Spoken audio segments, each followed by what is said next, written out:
English Flow Podcast. Hey everyone, welcome back to our English Learning Podcast. I'm Rebecca, and I'm so happy you're here today. And I'm James. Hi, everyone. Today's topic is, quite deep, actually. We're talking about setting boundaries and why it's so important for your mental health. Yes, this one's personal for both of us, right? Yeah, definitely. I mean, I used to be terrible at setting boundaries. I said yes to everything, even when I was exhausted. Oh, same here. I used to feel guilty saying no, even when I really needed a break. But over time, I learned that boundaries aren't about pushing people away. They're about protecting your peace. Okay, so let's start from the basics. What exactly are boundaries? That's a great question, James. Boundaries are like invisible lines that show other people how to treat you, what's okay for you, and what's not okay. Tilt's head. Invisible lines? That's interesting. So it's like emotional limits. Exactly. Boundaries help you protect your energy, your time, and your mental peace. They remind people where your comfort zone ends and where theirs begins. Hmm, I like that. But sometimes it's hard to say no, right? Especially when you care about someone. Oh, absolutely. Saying no doesn't mean you're being rude or selfish. It means you're being honest about your limits. When you say no to something that doesn't feel right, you're actually saying yes to your well-being. Wow, that's such a nice way to put it. I remember once my friend asked me for help with his projects, like every single day. And I kept saying yes because I didn't want to disappoint him. But honestly, inside, I was totally drained. Oh, I totally get that. You wanted to be kind and helpful, but you ended up feeling exhausted and maybe even a bit resentful, right? Exactly. I didn't realize it at first, but after a while, I started avoiding his calls. Not because I didn't like him, but because I just couldn't handle it anymore. That's what happens when we don't set clear boundaries. We keep giving until there's nothing left to give. It's not sustainable. Yeah, I guess sometimes we think being nice means always saying yes, but that's not really true kindness, is it? No, it's not. Real kindness includes yourself, too. You can't pour from an empty cup. When you take care of your own limits, you actually show up better for others. That makes so much sense. I wish someone had told me that earlier. I used to feel guilty whenever I said no. A lot of people do, but setting boundaries isn't about guilt. It's about respect. Respect for yourself and for others. Because when you're clear about what you can and can't do, people know how to treat you. So, it's not just about saying no? Not at all. Boundaries can be about time, like not answering work messages late at night, or emotional boundaries, like not taking responsibility for someone else's feelings, even physical ones, like needing personal space.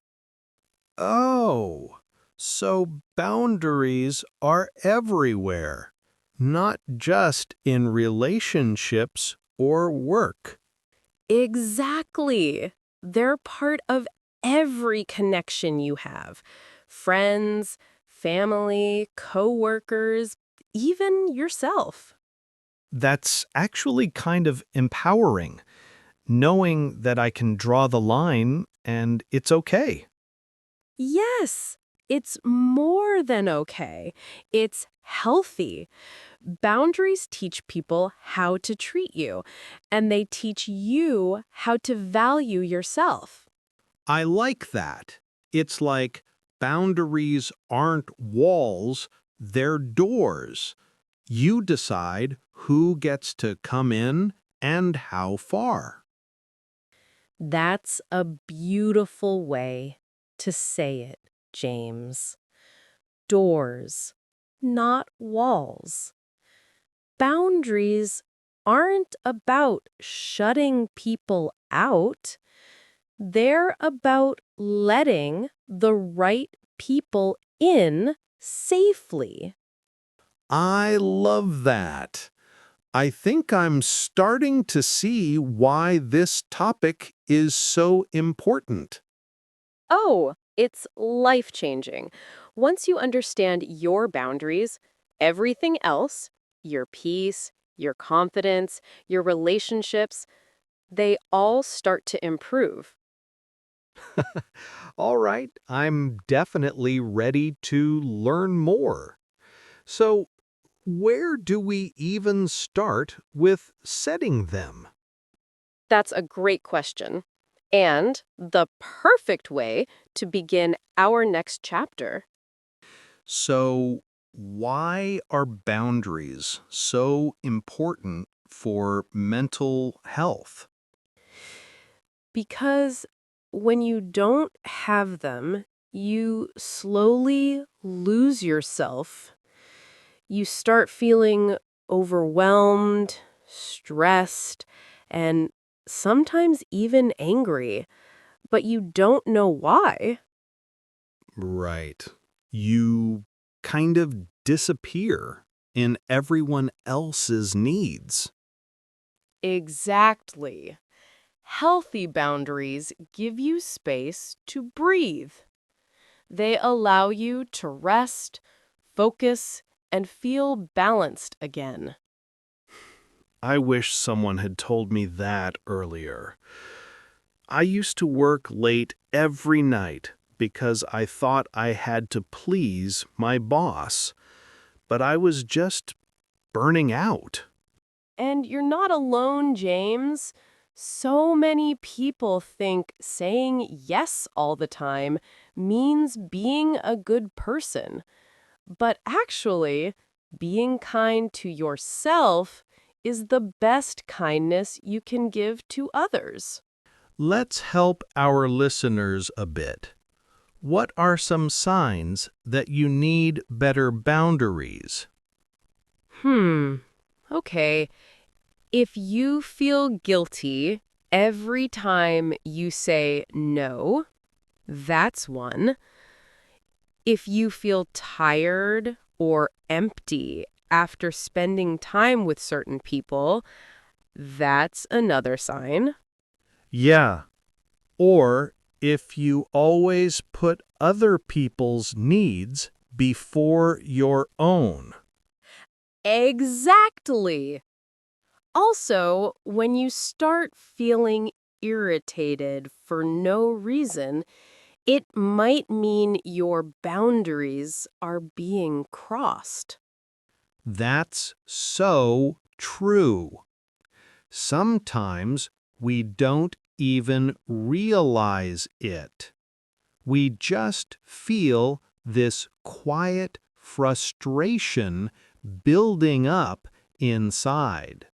So, let's talk about how to actually set boundaries. Because it's not easy, especially if you've been a people pleaser. That's me. Okay, step one. Step 1. Know your limits. Ask yourself, what makes me uncomfortable? What drains my energy? Step two. Communicate clearly. You don't have to be rude, just honest. You can say, I'd love to help, but I really need some time for myself. Exactly. That's polite and firm. And step 3, stay consistent. If you say no, mean it. Don't change your answer just because you feel bad. Yeah, boundaries don't work if you break them yourself. You know what one big mistake is? Thinking that setting boundaries means you're selfish. Oh, yes, that's a huge one. I used to feel like I was letting people down. But actually, when you protect your energy, you become more present for others. You can't pour from an empty cup, right? That's such a good image. You can't fill anyone's cup if yours is empty. Let's give our listeners some useful English phrases they can practice. Yes. Repeat after us, everyone, and maybe write them down. I'd love to help, but I don't have time right now. I need some quiet time for myself today. I'm not comfortable discussing that. And the hardest one of all. No, thank you. Yes, it's short, simple, and powerful. So, Rebecca, what's one thing you want everyone to remember from today? That boundaries aren't walls, they're doors. You can open them when you want, but you also have the right to close them. Wow, that's beautiful. When you respect your own limits, people will learn to respect them too. Exactly. Start small, one boundary at a time and be kind to yourself while learning. Thanks for listening, everyone. We hope today's episode gave you something to think about. If you liked this topic, don't forget to follow our podcast and practice these phrases out loud. Protect your pace and your boundaries. Yes. Take care, everyone. See you next time.